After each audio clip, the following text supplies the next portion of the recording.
Sometimes, when filmmakers swing for the fences, they don't quite hit a home run.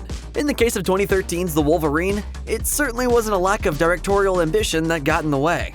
Have you ever wondered how filmmakers got from the hot mess that is director Gavin Hood's X-Men Origins Wolverine to the soulful elegy that is director James Mangold's Logan? The answer is Mangold's second entry in the Wolverine trilogy, The Wolverine. Loosely based on Chris Claremont and Frank Miller's limited 1982 comic book arc about Wolverine's adventures in Japan, The Wolverine lies precisely at the nexus between Hood's Wolverine origin story and Logan. It's more meditative than the former, yet less sophisticated and bloody than the latter.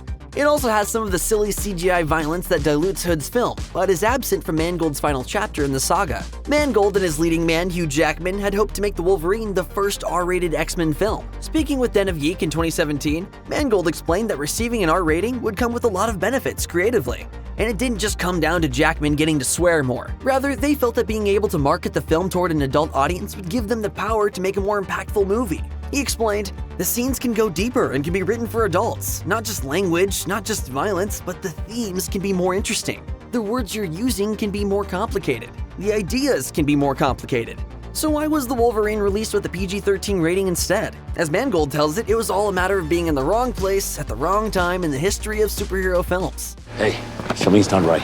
Watching The Wolverine, you get a sense of the film Mangold wanted to make. Its story is all about death and mortality. Logan spends the majority of the film tortured by the memory of the late Jean Grey. And when he returns to Japan, it's at the behest of a now elderly man he saved during the atomic bombing of Nagasaki, back when he was imprisoned at a Japanese POW camp during World War II. Upon revisiting the country, Logan is flooded with memories of the pain and suffering he witnessed there. Even with some extraneous X-Men characters thrown into the mix, the first two-thirds of the film unfolds as a neo-noir drama set in a world of mutants. Only during the third act does The Wolverine become more of a typical superhero film, complete with a giant CGI opponent for Logan to punch. When interviewed by Den of Geek, Mangold didn't deny the third act tonal shift was 20th Century Fox's doing. The problem was that PG-13 CGI-heavy superhero films were all the rage when The Wolverine came out in 2013. So that's exactly what Fox wanted him to make. The irony, of course, is that it was the leftover elements from Mangold's original vision that allowed the film to better stand out from the rest of the crowd. He explained, "The thing the studio was most worried about, which was this kind of Hong Kong crime movie, this kind of Japanese noir I was making, was almost our best asset." Mangold would eventually release an extended cut titled The Wolverine Unleashed Extended Edition.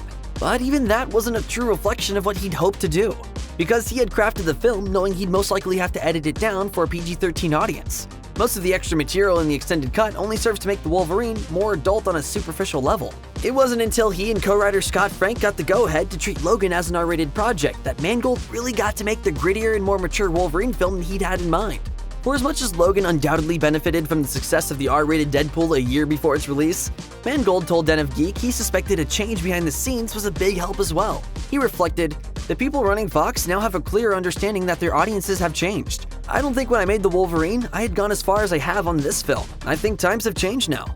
10 years out from the original release of The Wolverine, that's only become doubly true. 2023 alone has seen multiple superhero films misfire financially, resulting in some of the costliest box office flops of all time.